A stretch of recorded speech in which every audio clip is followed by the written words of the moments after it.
Together, let us make this day of inspiration and joyful learning. Deepam Jyoti Parabrahmam, Deepam Jyoti Janardana. To mark this auspicious beginning of this day of learning, let us now proceed to the lamp lighting ceremony, a symbol of wisdom, enlightenment, and power of knowledge. May I request Meghna ma'am, Nidhi sir, Raksha ma'am, Ramesh sir, Vani ma'am, Nidhi ma'am, Deepa ma'am, Anjani ma'am, Viju sir, to honor the ceremony, please.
As the light of the lamp brightens our path, let us take a moment to center ourselves and prepare our minds to receive, reflect, and grow. I now invite you all to join us in a mindful session with Ms. Tarika, our student counselor.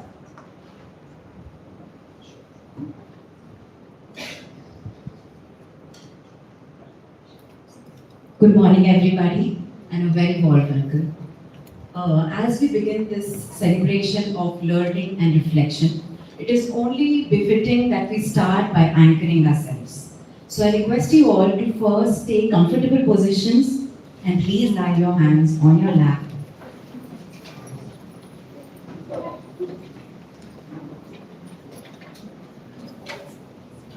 Reflection is not, mindfulness is nothing but just being present in the moment. So I request you to just follow my instructions and do nothing but just be.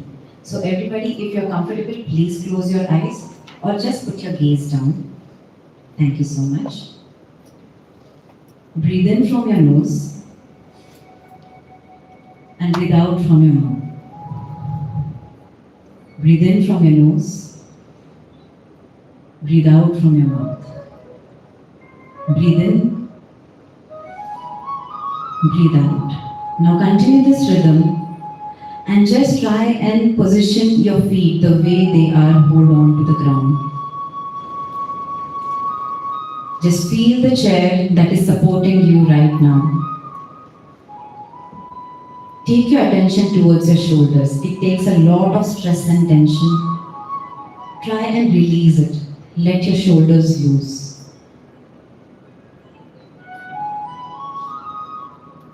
I would like to do some body scan now. Please follow my instructions. Take your attention towards your feet and try and feel your toes. Just try and feel the way they have been placed right now. You'll feel a slight tingling. Try and take your mind towards your toes. Now take your attention towards your knees. Try and feel the way they have been folded right now, the way you have placed your legs.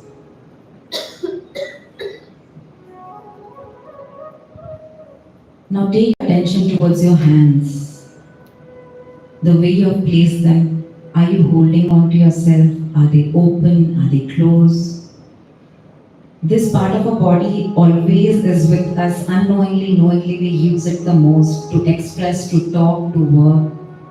Try and feel that. Try and feel your fingers, your hands who have been your partner throughout.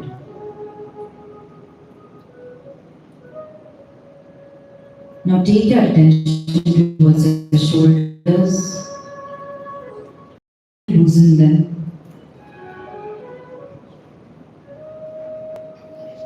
Now try and feel your forehead. There is a lot of stress and frowning that happens in our forehead. Our headaches, our stress, everything is concentrated on our forehead. Try and soften it. Don't have to do anything, just accept it. Just accept the feeling the way it is. Now take your attention towards our jaws. They might be clenched. We don't realize it, but we put a lot of stress there. Open it. Let your jaw just be. Feel your cheekbones, the skin on your cheeks, your face. For next few seconds, I won't be speaking a word. I would like you to hear all the things that are around you and try to put yourself in the present. In our busy lives, we are always filled with so many thoughts of what has happened, what will happen. But right now, try and forget everything and just be the way you're feeling, what you're hearing. Just try to listen to what is happening right now.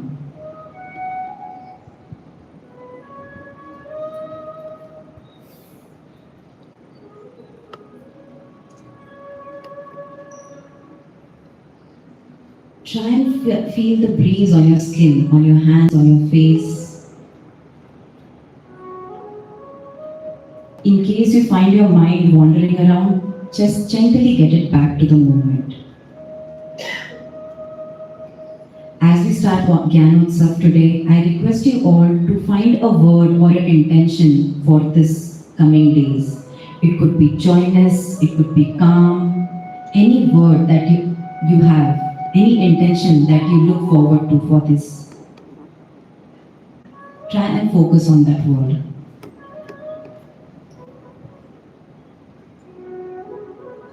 And now, whenever you're comfortable, slowly open your eyes. I invite you all for the Gyanotsav with a little bit of stillness when it comes to listening, learning, or sharing. Let's start Gyanotsav with an open mind and an open heart. Thank you.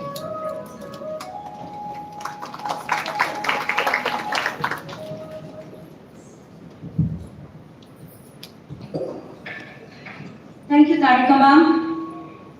I guess we all are now ready to take it forward. And with the first highlight of the morning, I now invite Nethi sir to extend his warm words of welcome. Thank you. Good morning, everyone. Nice to see like the whole place full and eager and curious faces. So, when this was conceptualized last year, this is also 2.0. The idea was to kind of create a set of events and activities which will help us, trigger a few thoughts in our brain. And last year it was one theme. This year we are focusing on EdTech because we see this everywhere. But more than that, we are hoping that this will also become an event where you get to know each other. Some people from Tellapur, some people from Yapur, but even within your respective schools, you hardly get time to interact with each other. And it's important to make those human connections. So, while of course you'll be attending some events and some programs together, take some time to get to know each other, understand what you have in common and what you don't have in common. You'll be surprised to know that how much you actually have in common. There'll be similar cribs, there'll be similar, moments of happiness, and all that will help us create a very, very collaborative environment, and that's important. It's important for a school. to basically be together because they build synergies. As they say, 1+1 is greater than 2 if we sort of work together. It can also be less than 2 if you don't work together. So it's important that we sort of work together. I won't take much time. I think it's been a great session, Tarika ma'am. Thank you. I now have the pleasure inviting Meghna ma'am for the keynote address. That's the first thing. I just hope I didn't skip anything important. Clearly, we have been able to build something very different from other schools. And I say this from experience because I would have visited, if not 1,000, definitely 600 to 700 schools, both in India as well as abroad. But there is something about Meru. And I think all credit does go to Meghna ma'am for creating something which is so human-centered, which really goes beyond basic textbooks and goes way beyond classroom education. And that comes from the heart, and we see that in action. So that's truly unique. And I personally believe that all of you guys are fortunate to have this stint with us. This will stay with you for lives. Thank you all, and look forward to, of course, interacting with several of you during today and tomorrow. But without further ado, may I please invite me?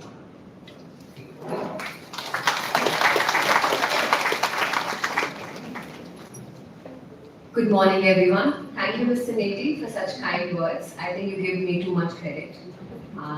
What we built here at Meru is teamwork. It goes without saying, and especially with the people who have journeyed with me from very long, and especially the people who are sitting with me in the front row have been with me from day one, when there was no school building, there was no curriculum set in place. It was just an idea. But I must also add, Meru is not Meru without all of you sitting here. What a vibe that you bring here. And it goes without saying, undoubtedly, I'm extremely grateful for everyone's presence in this room today and whoever could make it. Today is Gyanotsav 2.0, and this is a very strong event and collaboration that we had thought through last year. And it has come out in a way which is meant for every human being, every teacher, every admin person. In some form or the other, there's a lot of learning that comes through, whether it is about collaborating with your peer, learning something new, or just being in a space where you are not a teacher, you're the learner, right? That's very important to create lifelong learners. I try my best to learn. It gets a little tough because you know how the focus is. You just get very stretched in your operations, your homework, your housework, your family. But I feel like this platform is a platform that you all should use to become lifelong learners. So anyway, it gives me immense pleasure to welcome all of you to Gyanotsav 2.0.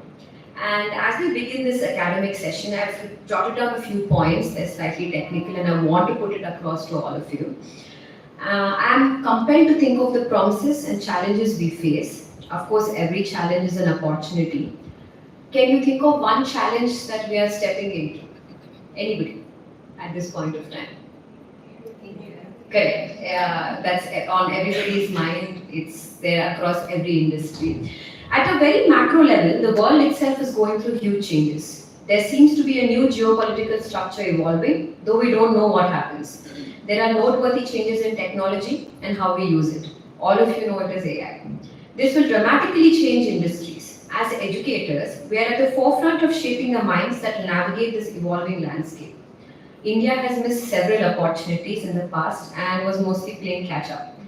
The AI revolution could be an opportunity, but unfortunately we are lagging behind, And nurturing the minds that will make the best out of it is your job. Many countries, notably China and UAE, have taken a lead in the AI education. We cannot and should not be left behind. We can't afford to.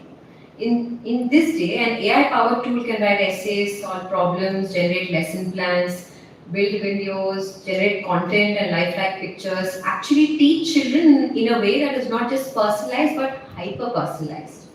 The AI bot can understand nuances of every child and adapt itself almost on a real-time basis. That's big. right? So now, how do we as educators adapt it effectively? How do we innovate, change, lead, and protect the new generation?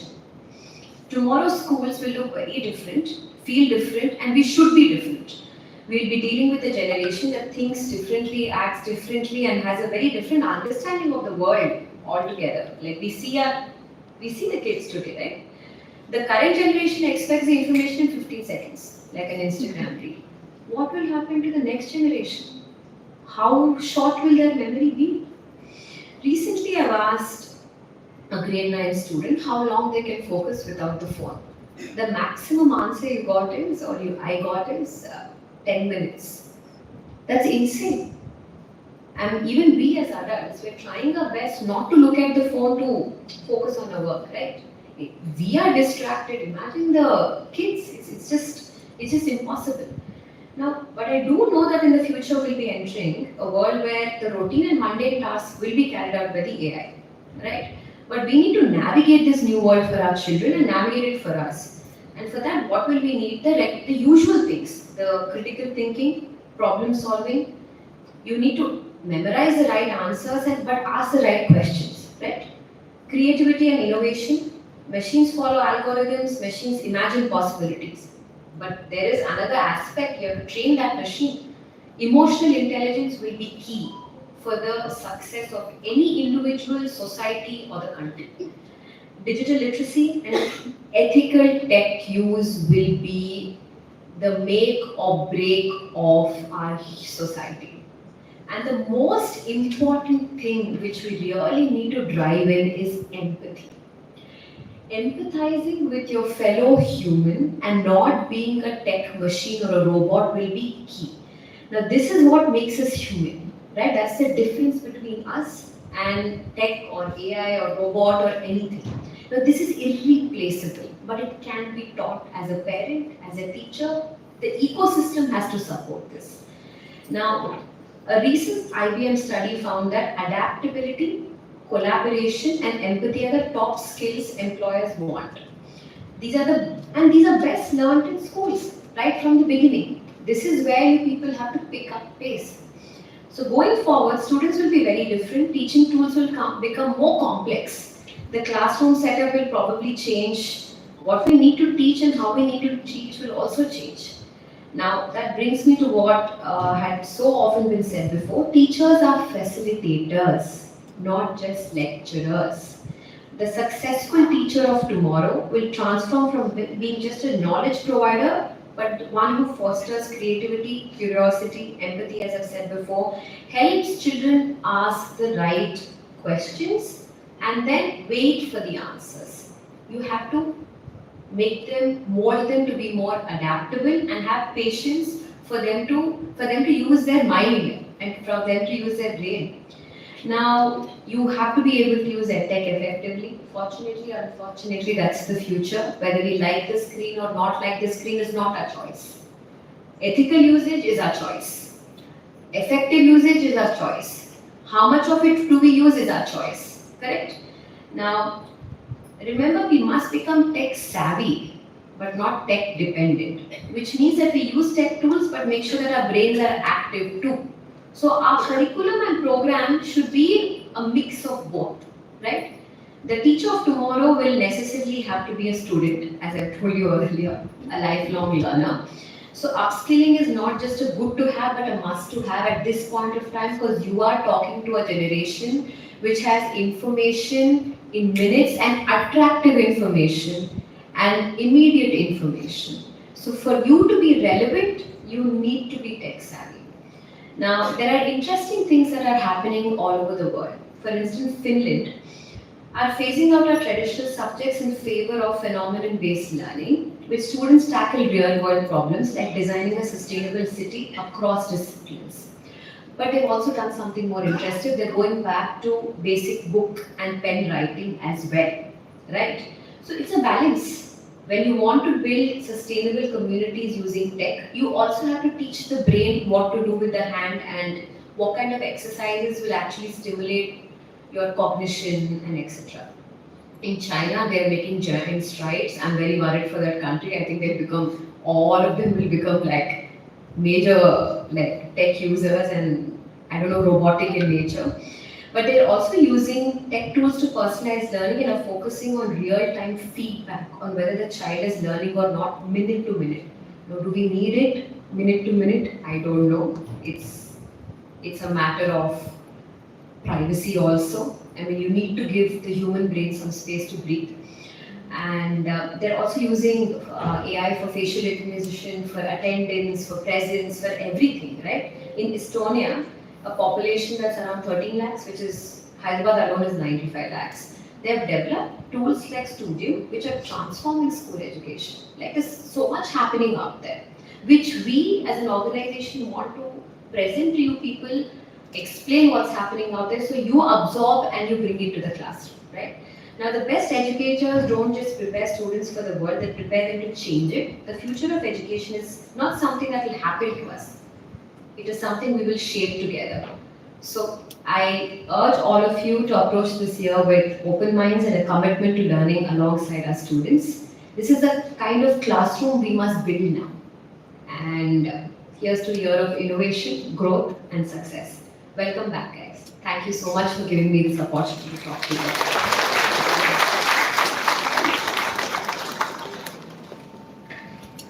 Thank you, ma'am, for sharing your insight, and you continue inspiring us. It's now time and my pleasure to invite Raksha ma'am to address the gathering.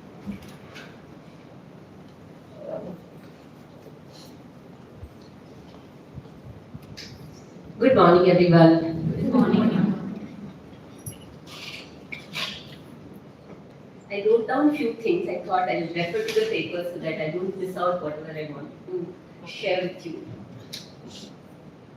So good morning, Meghna ma'am, Neti sir, my SLT colleagues, dear educators, mentors, and the torch bearers of tomorrow. I think that's what we should call ourselves, right? So we Meruvians, we hold a deep and unwavering belief. Education is far more than the transfer of knowledge.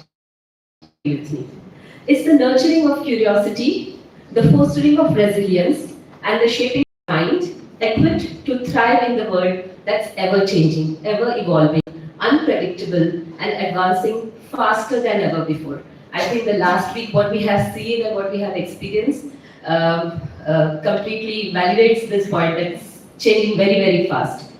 We're not merely teaching students, we are preparing Gen Z and now even Gen Alpha, the future trailblazers who will disrupt industries, solve crises we can't even yet imagine, and bring forth ideas that will reshape the world. So what are we to do here? The world awaits them with it will not just demand degrees, right? It will require imagination, critical thinking, emotional intelligence, as ma'am said, empathy, adaptability, and above all, ability to keep learning. I think we all also must have this attitude of ability to keep learning.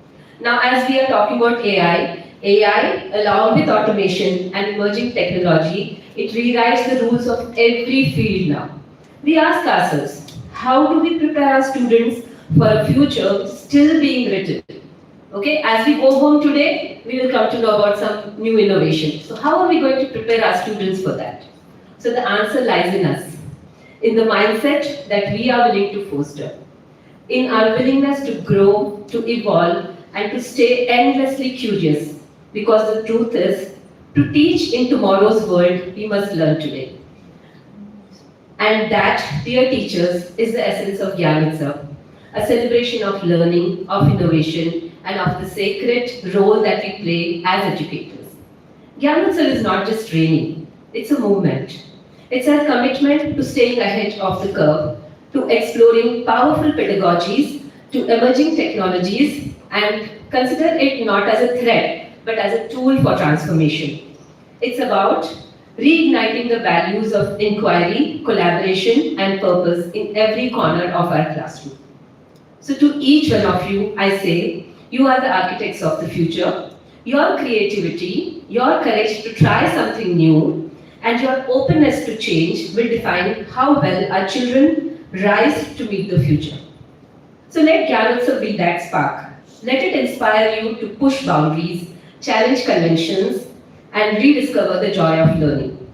Not just for your students, but for ourselves as well. So let's begin this journey with open hearts, bold minds, and a shared vision of an education that just does not inform, it transforms. Together, let us build a community of empowered educators because in doing so, we empower the generations. Thank you. Let the learning journey begin.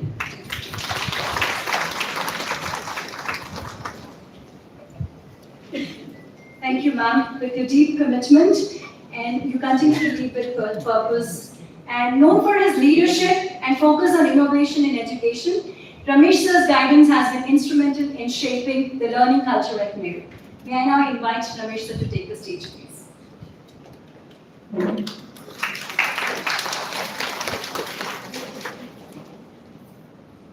Good morning, everyone.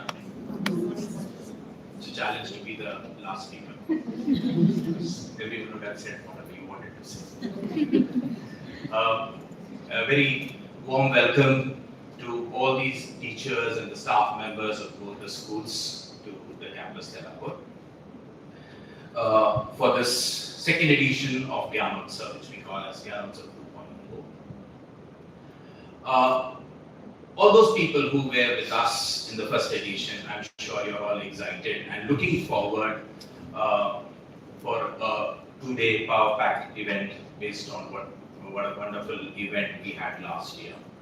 And for all those people who have joined us recently, I can assure you that these 2 days will be something you will remember, because this is something which is very unique in India, which we started last year. And I can assure you that this will be a unique experience for all of you. We have a number of speakers lined up for the day who will be taking you through the various technological tools, the latest trends for modern day classroom transactions. While we do all that stuff, I want to root you back into one of the most important, very potent tool that we all must use in our classrooms as teachers, which we must use very carefully and very craftfully, which is a teacher's voice, a teacher's tone, a teacher's words. Dear teachers, let me tell you, what the children in your classroom love is the storyteller in you. It is that storyteller that they keep in their hearts and minds, and it is this storyteller which motivates them to be what they will become in the future. I wish to thank Meghna ma'am for reminding the values of empathy, patience, and a space that we must all give to our children to use their brains and their hands. And ultimately, it is the brain that conceives and it is the hands that make. It is these two elements of the human soul that which will lead us, which will take us in the days ahead. Thank you so much. Wish you all a very power-packed 2 days of learning and fun. Thank you. Thank you, sir. It's time now to take a glimpse into the exciting and enriching experience that await for us today. I humbly request Nidhi ma'am, Headmistress Cambridge, to take us through this.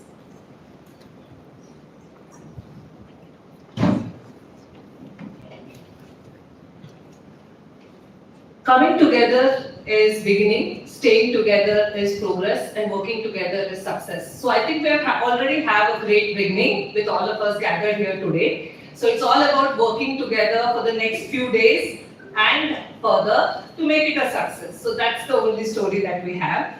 So let me just give a brief about what are the events that are coming up. So next in store is the Tech Ed sessions. So we have multiple breakout rooms specifically designed with trainers to cater to the interests of the teachers and the needs of the teachers. So that information is shared to you through WhatsApp.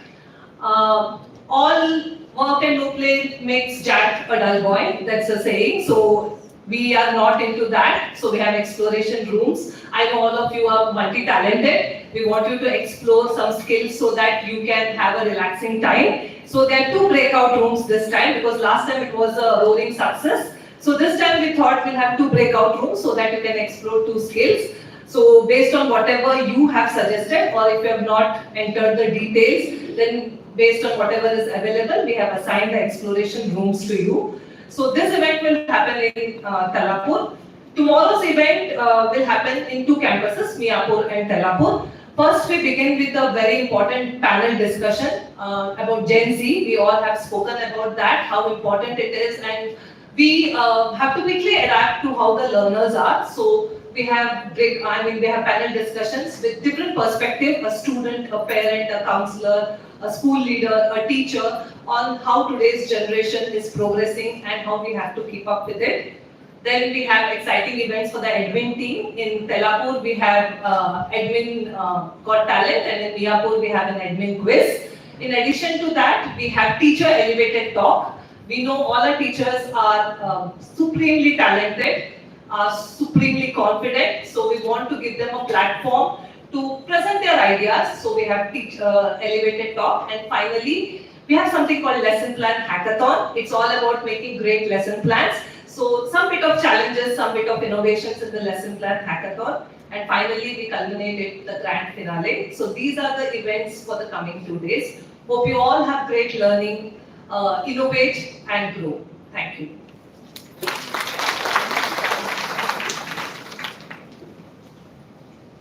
Thank you, Nidhi ma'am. So we are all set to go. Now let us unlearn and relearn. Let us engage actively, and let us network and collaborate.